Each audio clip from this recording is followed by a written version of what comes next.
Boa noite. Eu queria convidar vocês a abrirem as Bíblias em Atos 17, capítulo 17, versículo 16 a 34. Diz assim: Enquanto esperava por eles em Atenas, Paulo ficou profundamente indignado ao ver que a cidade estava cheia de ídolos. Por isso, discutia na sinagoga com os judeus e com gregos tementes a Deus, bem como na praça principal, todos os dias com aqueles que por ali se encontravam. Alguns filósofos, epicureus e estoicos, começaram a discutir com ele. Alguns perguntavam: o que está tentando dizer esse tagarela? Outros diziam: parece que ele está anunciando deuses estrangeiros, pois Paulo estava pregando as boas novas a respeito de Jesus e da ressurreição. Então o levaram a uma reunião do Areópago, onde lhe perguntaram: podemos saber que novo ensino é esse que você está anunciando? Você está nos apresentando algumas ideias estranhas e queremos saber o que elas significam. Todos os atenienses e estrangeiros que ali viviam não se preocupavam com outra coisa, senão falar ou ouvir as últimas novidades. Então Paulo levantou-se na reunião do Areópago e disse: Atenienses, vejo que em todos os aspectos vocês são muito religiosos, pois andando pela cidade, observei cuidadosamente seus objetos de culto e encontrei até um altar com esta inscrição: ao Deus desconhecido. Ora, o que vocês adoram, apesar de não conhecerem, eu lhes anuncio. O Deus que fez o mundo e tudo que nele há é o Senhor dos céus e da terra e não habita em santuários feitos pelas mãos humanas. Ele não é servido por mão de homens, como se necessitasse de algo, porque ele mesmo dá a todos a vida, o fôlego e as demais coisas. De um só, ele fez todos os povos para que povoassem toda a terra, tendo determinado os tempos anteriormente estabelecidos e os lugares exatos em que deveriam habitar. Deus fez isso para que os homens o buscassem e, talvez, tateando, pudessem encontrá-lo, embora não esteja longe de cada um de nós. Pois nele vivemos, nos movemos e existimos, como disseram alguns dos poetas de vocês. Também somos descendência dele. Assim, visto que somos descendência de Deus, não devemos pensar que a divindade é semelhante a uma escultura de ouro, prata ou pedra feita pela arte e imaginação do homem. No passado, Deus não levou em conta essa ignorância, mas agora ordena que todos, em todo lugar, se arrependam, pois estabeleceu um dia em que há de julgar o mundo com justiça por meio do homem que designou, e deu provas disso a todos, ressuscitando-o de entre os mortos. Quando ouviram sobre a ressurreição dos mortos, alguns deles zombaram e outros disseram: a esse respeito, nós o ouviremos outra vez. Com isso, Paulo retirou-se do meio dele. Alguns homens juntaram-se a ele e creram. Entre eles estavam Dionísio, membro do Areópago, e também uma mulher chamada Dâmaris, e outros com eles. Assim diz a palavra do Senhor. Vamos orar mais uma vez? Obrigado, Pai, pela Tua palavra. Ela é tão preciosa e nos ajuda a sermos fiéis a ela. E é fiéis a Ti na medida em que olhamos para ela e extraímos verdade para a nossa vida. Que Teu Espírito nos conduza e que sejamos transformados à imagem do Teu Filho por meio da exposição e aplicação dela. Nos ajuda, Pai, nós oramos assim em nome de Jesus. Amém. Nós estamos numa série aqui na Igreja Batista Urbana, a série que nós estamos chamando aqui chama Areópago, a Fé Pública. E durante todo esse mês de junho nós estamos refletindo nesse evento extremamente importante da fé cristã, de toda a cristandade, Paulo ali no Areópago discutindo com a elite intelectual de Atenas, na Grécia, e procurando apresentar o Senhor Jesus Cristo para aquele povo. No domingo passado, a gente falou sobre uma fé culturalmente sensível. Esse foi o tema do domingo passado. E nós falamos que uma fé pública, uma fé que bota a voz na praça pública, que entra no diálogo com a cidade, com o mundo, essa é uma fé que precisa ser sensível à cultura que está ao seu redor. Nós vimos o apóstolo Paulo chegando em Atenas, e ele dando uma volta ali, ele viu os templos, ele viu os ídolos, ele viu toda a cultura, e ele não foi indiferente à cultura, ao contrário, ele se engajou com a cultura. Ele tinha algo a dizer acerca da cultura. Ele não era aquele tipo de crente que se fecha na sua igreja, no seu templo, e fica lá no seu louvorzão, sem qualquer conexão com o que está acontecendo no mundo, em Brasília, na rua, com o meu vizinho. Paulo era alguém que estava bem antenado no que estava acontecendo ao seu redor e nos mostra como é que se desenvolve uma fé pública do ponto de vista cultural. É uma fé culturalmente sensível. Ele viu aquela situação de idolatria, deuses, aquela coisa toda, e ele se engajou com a cultura. Hoje nós vamos falar sobre uma fé intelectualmente atrativa. Uma fé intelectualmente atrativa. Mas antes da gente começar e entrar no texto, eu preciso fazer algumas definições preliminares aqui.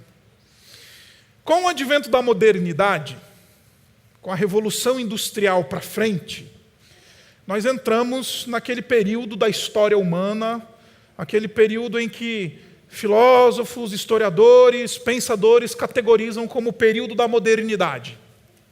E o período da modernidade ele é marcado por uma cisão, ele é marcado por uma ruptura entre fé e ciência, entre religião e mundo científico, entre razão e a fé.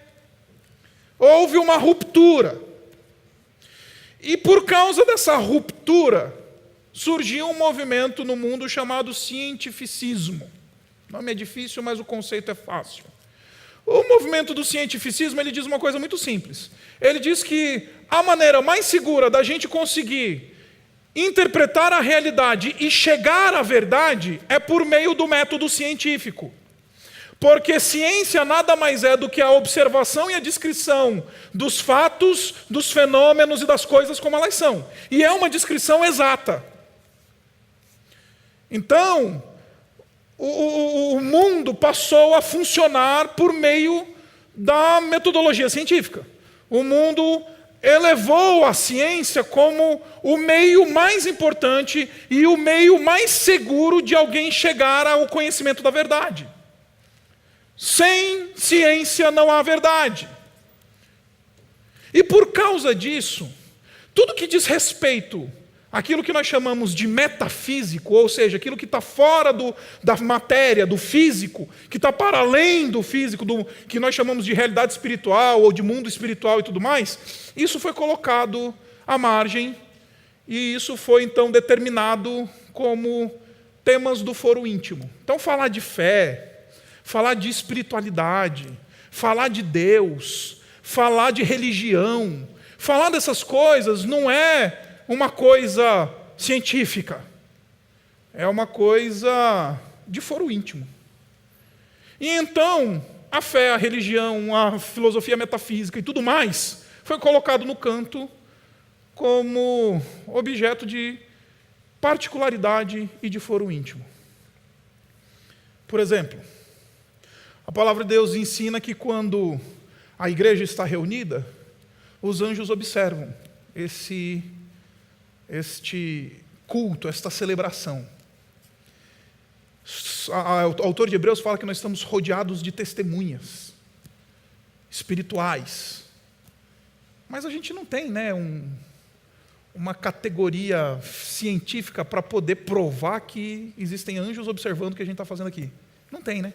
Então aí a ciência foi lá e fez o quê? Já que isso daí não dá para a gente provar lá dentro do tubo de ensaio, então a gente pega e relega isso a simplesmente objeto de fé, de foro íntimo, e isso não se discute. Então tem gente que acha que neste lugar tem anjos olhando para nós, e tem gente que fala, não tem nenhum anjo olhando para a gente, a única coisa, o único frio que está batendo na sua espinha é o frio do ar-condicionado trocando a temperatura do seu corpo. Independente de todos esses fenômenos, independente de todas as coisas, o que aconteceu com o mundo é que o mundo então se dividiu. As grandes universidades, elas decidiram, então, anular, elas começaram, as grandes universidades do mundo, pasme se você quiser um dia fazer essa pesquisa, mas pasme, as grandes universidades do mundo, elas começaram como escolas de teologia, escolas de filosofia. Oxford, Cambridge, nos Estados Unidos, a todas as escolas da Ivy League, Harvard. Harvard começou como um seminário teológico para formar pastores para a igreja norte-americana. E esse link que havia da vida pública, da vida do comum, da vida comum com a realidade espiritual, ela foi rompida, ele foi rompido esse link, e então as faculdades botaram a teologia lá no semináriozinho, tira da universidade, tira a filosofia metafísica, a filosofia se tornou somente uma mera discussão sobre moral, epistemologia e estética. Então, a filosofia hoje discute o que é bom, o que é bom e moral, o que é bonito e o que é verdadeiro. Só. A filosofia metafísica foi completamente rejeitada. Hoje, pouca gente, inclusive, fala de filosofia metafísica. Eu acho que imagino que você nem esteja sabendo o que eu estou falando aqui. Porque é um negócio tão distante para nós hoje que foi relegado para fora. Porque a gente vive esse tempo em que a fé foi tirada do ambiente público e foi colocada lá no cantinho do quarto e fala, deixa lá. Por quê? Porque isso é de foro íntimo. Isso é você, a sua verdade. E não a verdade que a gente pode achar na ciência, na fórmula matemática, no algoritmo, enfim, nas coisas que a gente vê e percebe por meio do método científico. Agora, note que eu não estou aqui falando que ciência é uma coisa ruim. Eu costumo dizer que ciência é divina. Ciência é uma coisa de Deus. Ciência é importante. Tem um pastor que diz que se Jesus andava sobre as águas, graças à ciência a gente anda sobre as águas, a gente vai 5 mil, tem piscina e ainda cassino. Graças à ciência. Graças à ciência, a medicina se desenvolveu, a tecnologia se desenvolveu, e isso é bom. Isso não é ruim. Só que o grande problema desse movimento de ruptura é que começou-se a se pensar dentro das igrejas que fé e razão não conversam. Religião e ciência também não conversam. Hoje eu vou tentar mostrar para você que uma fé intelectualmente atrativa, ela precisa ser racional, ela precisa ser inteligente, ela precisa ser uma fé que usa o cérebro. Afinal de contas, Deus nos chamou para amá-lo com todo o nosso coração, com toda a nossa alma e também com todo o nosso entendimento. A gente não ama a Deus só com o coração e com a alma, a gente ama a Deus com a nossa razão. Então, falar de fé, especialmente a fé cristã, não é excluir uma coisa da outra. Não é dizer que fé é excludente da razão e que ciência é excludente da religião. A fé cristã nunca se propôs ser um movimento que exclui a razão e que exclui a ciência e que diz, olha, vocês não estão falando nada importante para nós. No passado isso aconteceu, infelizmente, mas graças a Deus hoje isso tem diminuído, embora o obscurantismo ainda dentro das igrejas evangélicas seja enorme. Mas eu queria convidar você a olhar esse texto e ver 3 coisinhas comigo. Sermão Batista, 3 pontos. O que é uma fé intelectualmente atrativa? O que é isso? Primeiro, deixe-me mostrar para você esse nível de atratividade. Abra comigo aí no versículo 21. Tá? O versículo 21 mostra como esse pessoal ficou interessado no que o apóstolo Paulo estava falando. Versículo 21 diz assim, todos os atenienses, e não somente os atenienses, mas os estrangeiros, tá? Que ali viviam, não se preocupavam com outra coisa senão falar ou ouvir das últimas novidades que Paulo estava anunciando ali em Atenas. Deu para entender o nível de atratividade que a gente está falando aqui? O apóstolo Paulo chega em Atenas, ele está discutindo com os grandes pensadores, ele está discutindo com as pessoas da massa, ele está discutindo com a cidade, E aquilo que ele anuncia é tão atrativo, e a maneira como ele anuncia causa tanta atração, que a cidade inteira ficou interessada em saber o que ele estava falando. A cidade queria ouvir esse pessoal, queria ouvir o apóstolo Paulo. E é uma pena hoje que os evangélicos brasileiros, eles se comportam de tal maneira que, na verdade, se tiver um evangélico numa roda de sábios, eles vão falar: mano, senta aí, vai, que a gente não está interessado no que você tem a dizer. A nossa fama obscurantista é tão grande que as pessoas não estão mais preocupadas em ouvir o que esses caras têm aí a dizer. O que a igreja evangélica tem a dizer sobre a crise econômica? O que a igreja evangélica e a liderança dos evangélicos brasileiros tem a dizer sobre as mazelas sociais desse país e desse mundo?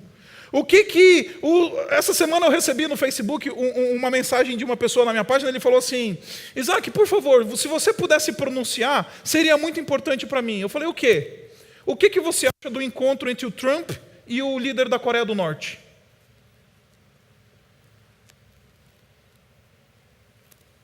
O que o cristianismo tem a dizer sobre isso? O que o cristianismo tem a dizer sobre as últimas ferramentas tecnológicas? O desenvolvimento tecnológico?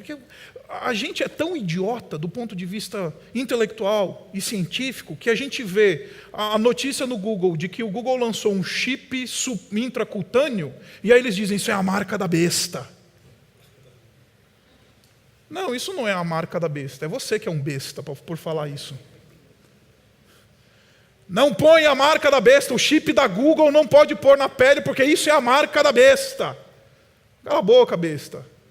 Você é a besta, a marca da besta é você falando essas besteiras. E a gente vive um mundo, um evangelicalismo obscurantista, que não pensa, que não interage com a realidade. E por que a gente é assim? Em certo sentido, foi até bom que o mundo nos colocou para o lado de fora e falou assim: o que vocês têm a dizer, a gente não está interessado. Mas é uma grande pena que a nossa postura causa isso, quando na verdade o apóstolo Paulo está dizendo que a nossa postura devia causar o interesse das pessoas para ouvir o que a pessoa tem a dizer, o que o pessoal tem a falar, o que a igreja cristã tem a dizer sobre esse assunto. Eu cresci num ambiente pequeno, Boa Vista, em Roraima, eu já falei isso várias vezes aqui. E meu pai, ele era o pastor da maior igreja batista de Boa Vista. Ele era meio que assim, uma celebridade na cidade, meu pai, na época. Porque quando o pessoal da Rede Amazônica, que era a filial da Rede Globo lá no norte, queria uma opinião evangélica sobre algum assunto importante, eles iam bater lá na porta do meu pai.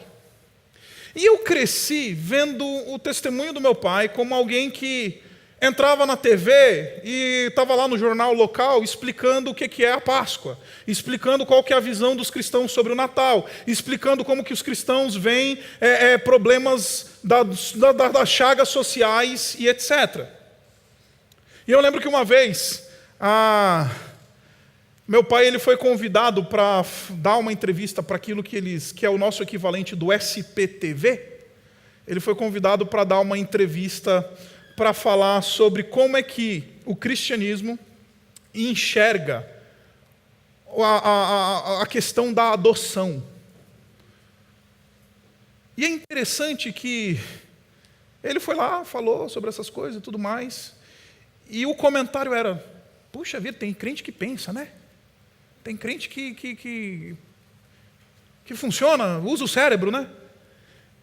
Isso é surpresa para as pessoas, crente que pensa. Porque a gente se fechou no nosso mundinho, a gente não tem mais nada a dizer porque a gente não se preparou. Aquilo é um pouquinho da revisão do sermão passado. E aí a gente surpreende porque tem gente que pensa dentro da igreja evangélica. Porque a visão que as pessoas têm de nós é que nós somos obscurantistas, pouco inteligentes e pouco racionais. Por isso eles não estão nem aí para aquilo que a gente tem a dizer. Eles não vão perguntar para os nossos líderes qual que é a nossa visão sobre algum determinado tema importante da vida. Agora, uma fé pública, ela é intelectualmente atrativa, porque, ponto 1, ela é eclética. E calma, deixa eu explicar o que eu vou dizer antes que você comece a achar que eu estou ensinando aqui alguma forma de teologia espúria. Não estou falando. Eu estou usando a expressão eclética aqui como aquele tipo de fé que consegue dialogar com todo tipo de audiência. Volte comigo aqui no versículo 17. Você vai ver que Paulo, ele discutia.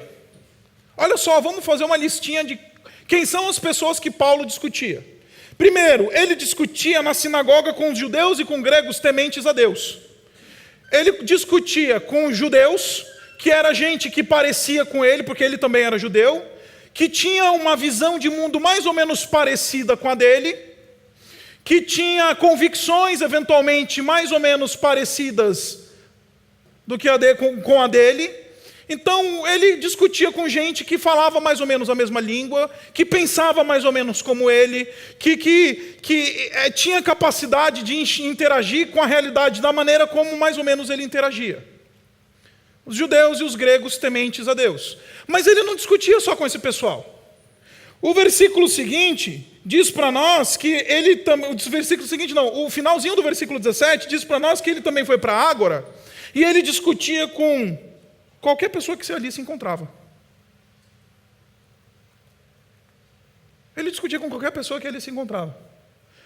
Qualquer pessoa que aparece, vamos trocar uma ideia. Ele conseguia conversar com essas pessoas. Ele conseguia dialogar com esses indivíduos. Qualquer indivíduo que aparecesse ali, grego, judeu, romano, seja quem for, vai aparecer ali. O apóstolo Paulo tem algo para dizer para ele. O apóstolo Paulo consegue dialogar com esse tipo de pessoa. Mas não somente isso. Ele consegue conversar com os epicureus e os estoicos, os filósofos. E deixa eu explicar para você quem é que eram os epicureus e os estoicos. Os epicureus, eles eram discípulos de um indivíduo chamado Epicuro, e eles tinham uma visão mais ou menos parecida com aquilo que é o agnosticismo hoje, ou o secularismo. Eles achavam que as divindades eram tão distantes da realidade humana, que o mundo dos deuses e a divindade, a discussão espiritual era tão distante, que não era algo que o homem devia se preocupar. Já viu o agnóstico? Já conversou com um agnóstico na sua vida? Aquele indivíduo que chega para você e fala assim, olha, já que não dá para provar que Deus existe, já que não dá para provar que Deus não existe, então eu não digo nada. O agnóstico ele é pior que o ateu. Eu tenho mais respeito por um ateu do que por um agnóstico. Porque o agnóstico é aquele que não saiu do muro, não desceu do muro, não se assumiu. Ele, já que não tem aqui, já que não dá ali, a gente não... Então eu não sei o que eu creio. Seja ateu, seja homem. É melhor que você seja ateu. Inclusive, eu estou falando uma coisa que é filosoficamente embasada. O ateísmo, dentro da filosofia, tem muito mais respaldo e respeito do que, por exemplo, o agnosticismo. Porque o agnóstico é o cara que não tem coragem de se assumir. É o frouxo. E os epicureus eram mais ou menos assim. Já que é uma realidade distante, já que é um negócio assim meio que não dá para a gente discutir, não dá para a gente provar, não dá para a gente conversar, então é melhor a gente não se importar com essas coisas. Esses eram os epicureus. Interessante, o apóstolo Paulo consegue trocar uma ideia com esses caras. Mas não somente os epicureus, os estoicos. Os estoicos, eles eram discípulos de um cara chamado Zeno.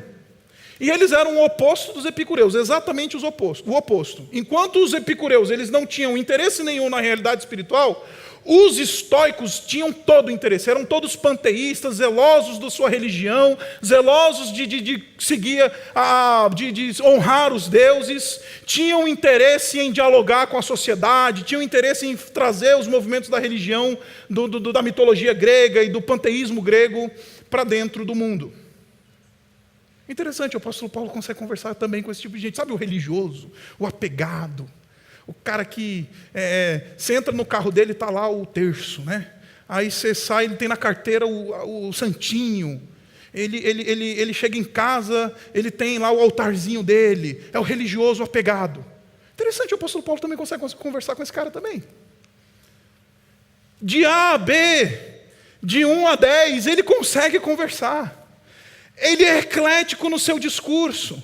Ele não escolhe audiência. Quem chega, ele conversa.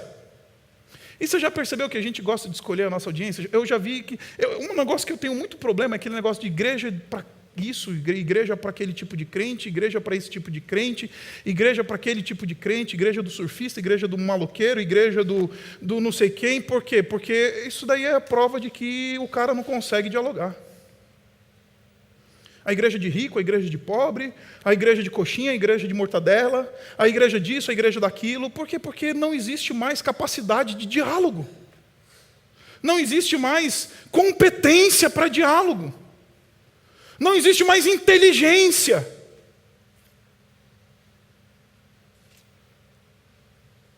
Aí a gente se fecha, né, nos nossos guetos. Tem um pessoal lá da igreja que gosta de metal. Vamos para a igreja dos metaleiros. Vamos para a igreja dos roqueiros, a igreja dos... E aí a gente vive essa coisa maluca que a gente vive. Igreja de branco, igreja de negro, igreja de africano, igreja disso, de aquilo. O evangelho, ele é para todos. E Efésios capítulo 2 fala que o Senhor Jesus, ele derrubou todas as barreiras culturais, todas as barreiras sociais, todas as barreiras que existiam entre os povos e fez de todos esses povos um só. Então o apóstolo Paulo, se ele entrasse na universidade, ele ia conseguir conversar com o universitário. Se ele entrasse na empresa, ele ia conseguir conversar com o cara da empresa. Se ele entrasse no mundo, lá na favela, ele ia conseguir conversar com o pessoal da favela. Se ele entrasse lá na zona sul de São Paulo, lá no Panambi, ele ia conseguir conversar com o pessoal lá no Panambi. Porque uma fé inteligente é uma fé eclética. Ela não escolhe audiência. Ela fala. Ela proclama. Ela discute. E você já percebeu como a gente evita algumas pessoas, alguns tipos de pessoas? A gente evita, né? O Brasil hoje ele está dividido entre coxinhas e mortadelas. O pessoal do azul e o pessoal do vermelho, né? E aí a gente não consegue dialogar com... Se a gente é vermelho, a gente não consegue dialogar com reaça azul. E se a gente é azul, a gente não consegue dialogar com o mortadela vermelho. Porque eles estão divididos, separados, quebrados um entre si. E não dialoga. Interessante que o evangelho ele é supracultural. E é legal que o evangelho é para o azul e para o vermelho.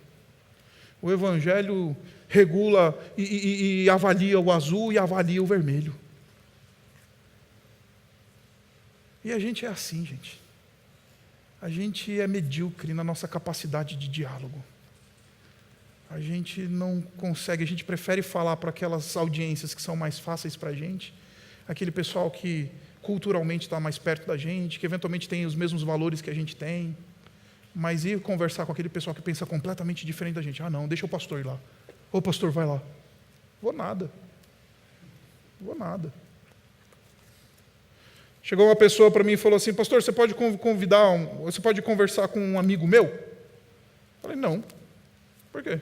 Eu tenho uma mulher para cuidar, dou aula em 3 escolas teológicas, eu tenho uma igreja para tocar, eu tenho uma vida para viver, não vou não.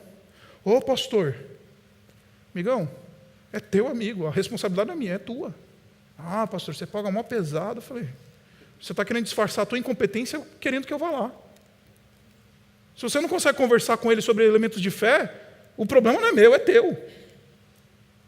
Se você não consegue articular a tua fé com esse cara, o problema... é que ele pensa muito diferente de mim. Que bom! Troca uma ideia com o cara.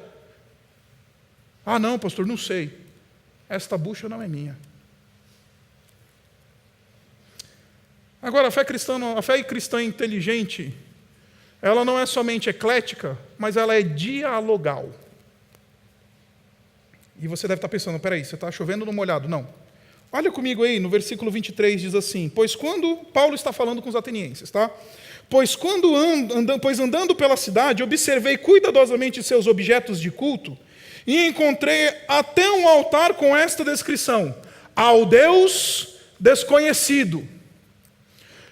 Vou reproduzir a cena para você. O apóstolo Paulo está andando pela cidade, aí ele viu lá um altar a um Deus desconhecido, o Deus que ninguém conhece. E aí, quando ele vai conversar com o pessoal lá no Areópago, sabe o que ele faz? Ele usa esse traço da religiosidade dos atenienses para estabelecer ponte.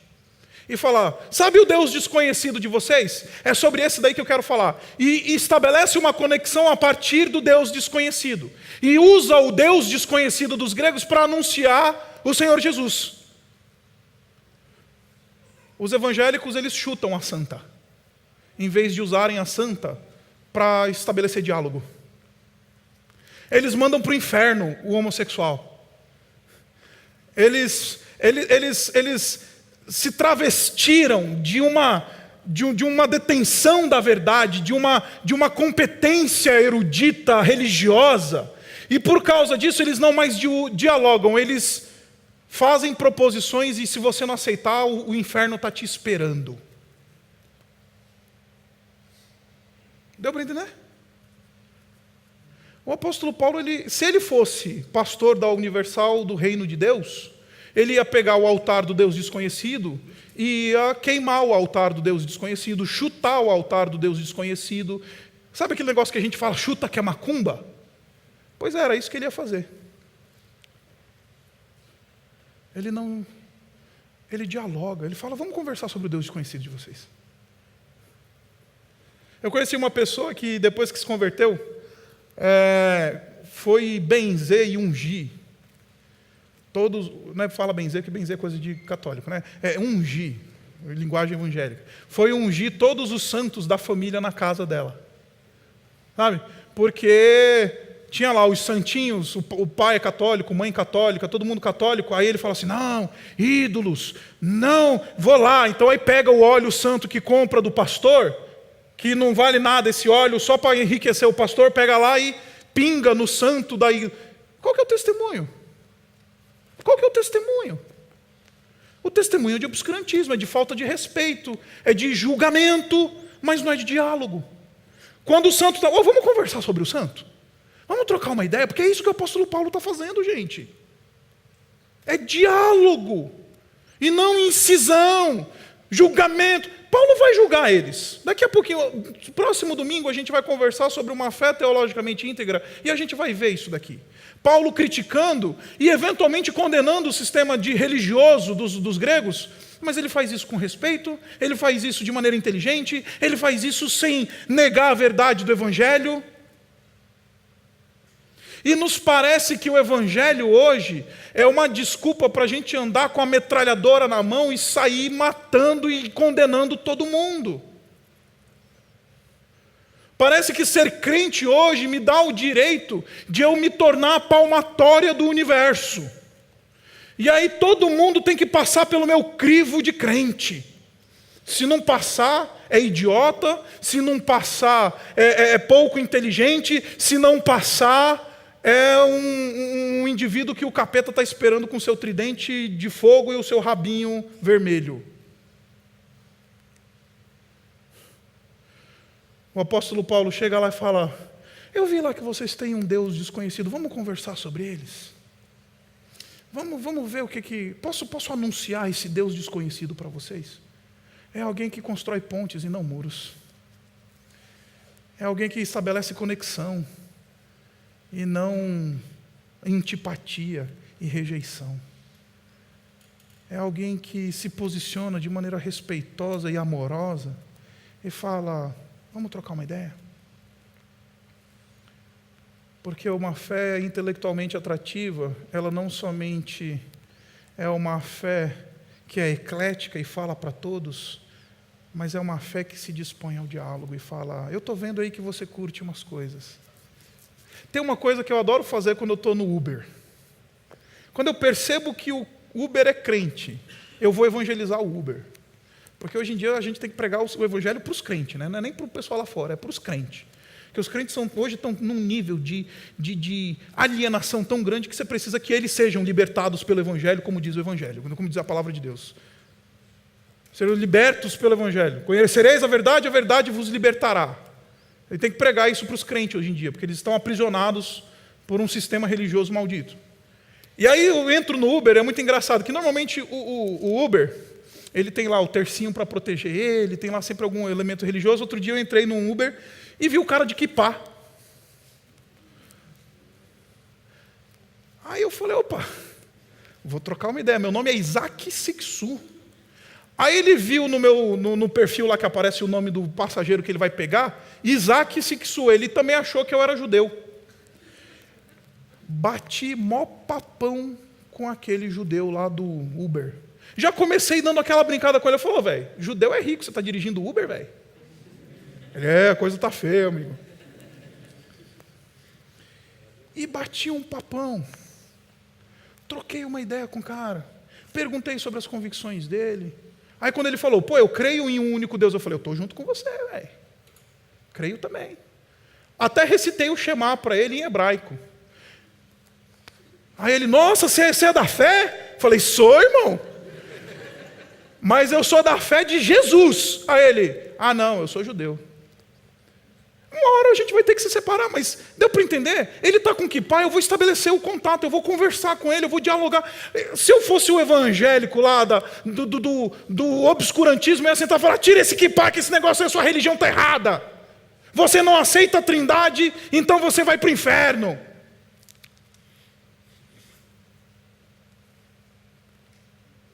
Não faça isso, por favor. Não seja idiota.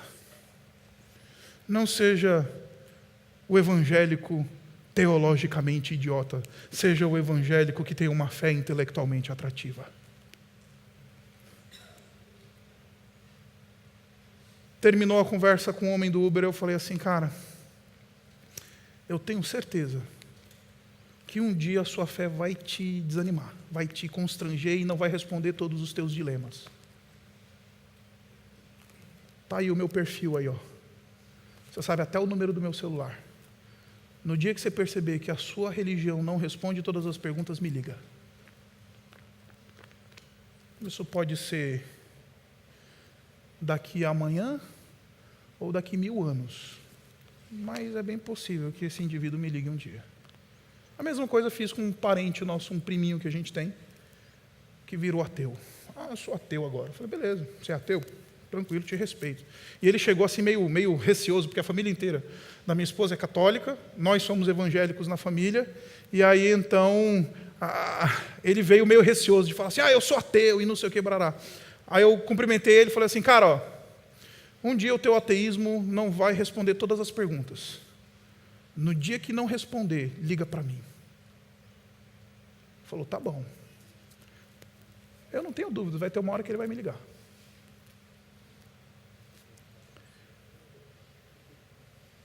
É uma fé dialogal. Está vendo Deus desconhecido de vocês aí? Vamos conversar sobre Ele. Agora, é uma fé eclética e dialogal, mas ela também é prática. E eu amo isso. Vem comigo. O texto diz para nós, a partir do versículo 22, que o apóstolo Paulo se levantou lá entre os sábios do Areópago e falou assim,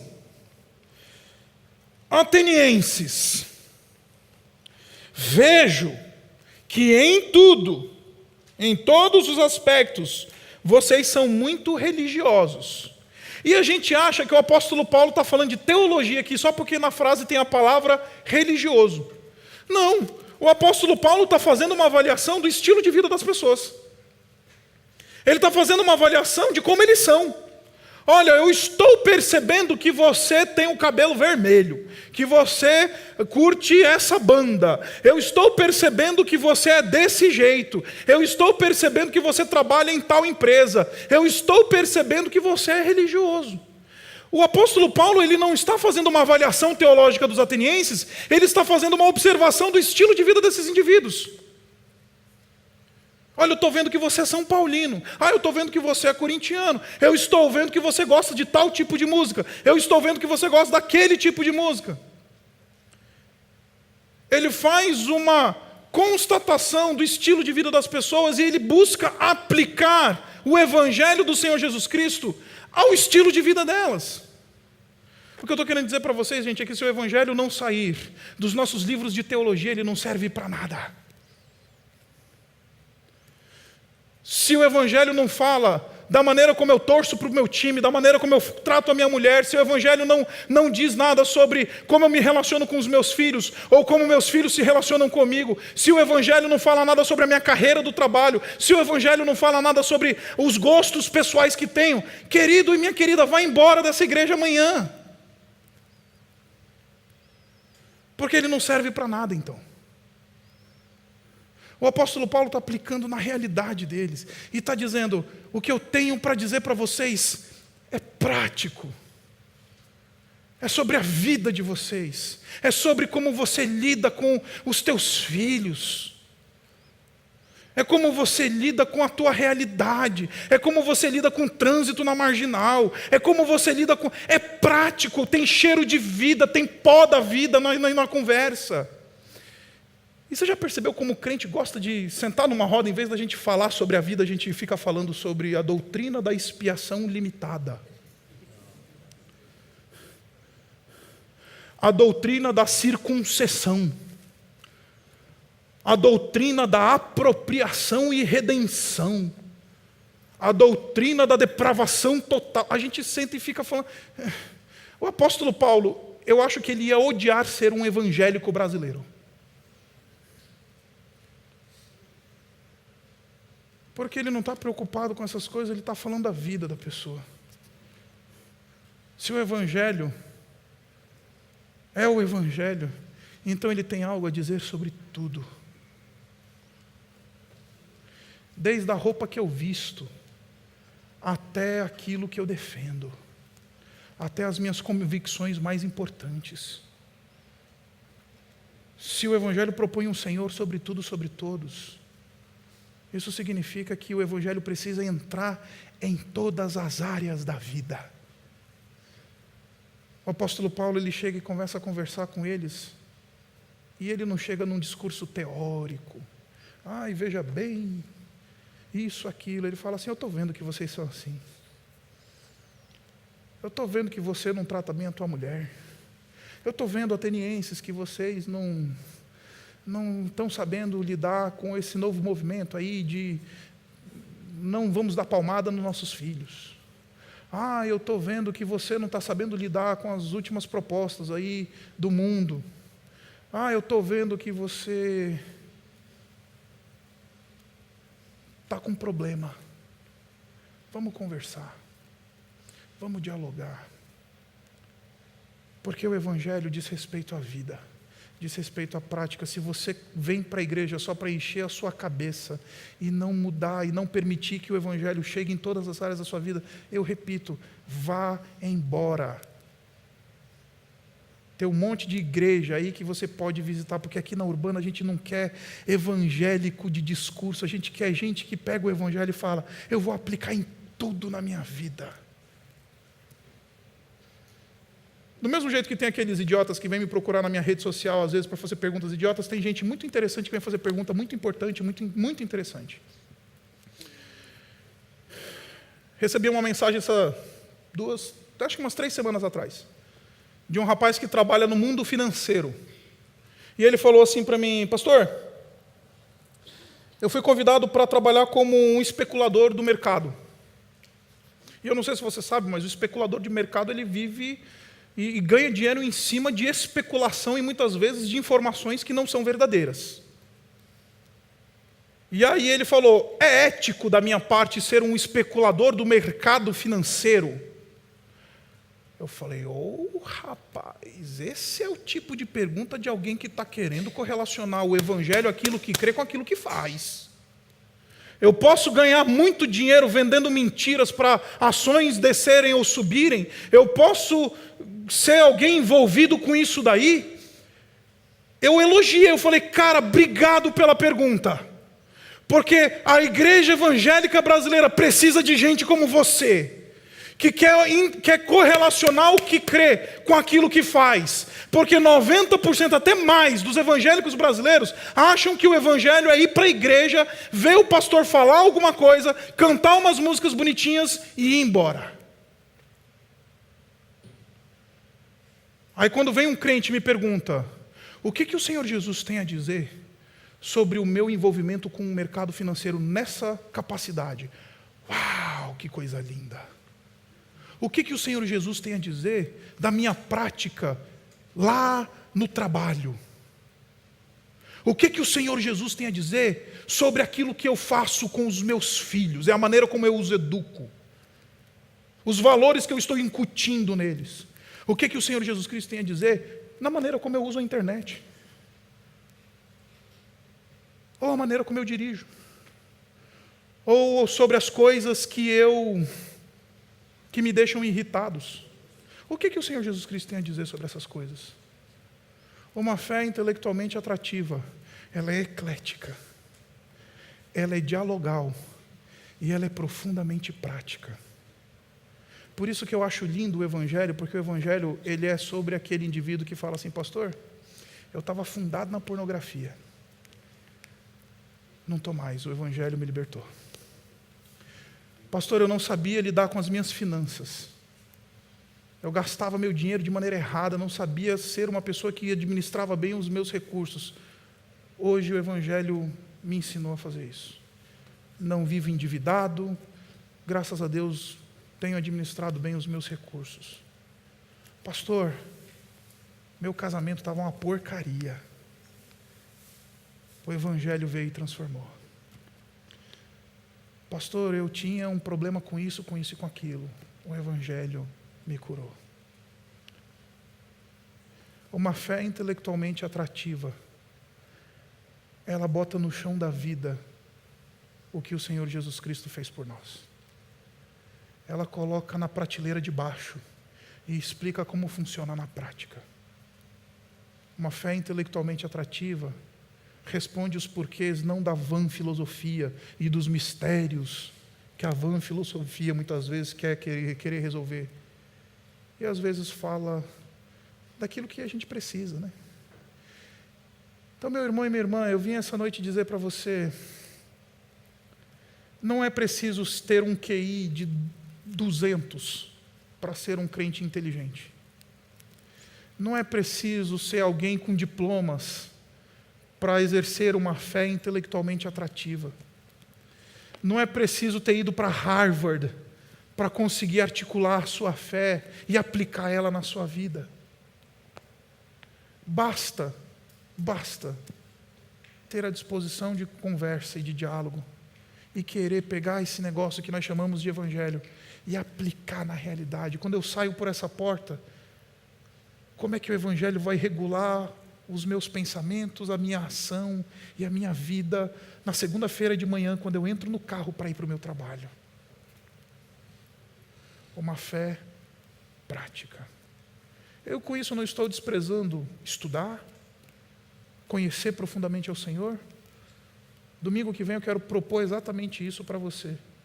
Precisamos saber articular a nossa fé de maneira profunda. Mas o bonito do Evangelho é que o Evangelho, ele é prático. Ele diz respeito aos meus relacionamentos, ele diz respeito à minha vida, ele diz respeito até ao pote de bolachas da minha casa. Como é que eu lido com ele? O Evangelho tem alguma coisa a dizer para ele, sobre ele. Abaixe sua cabeça.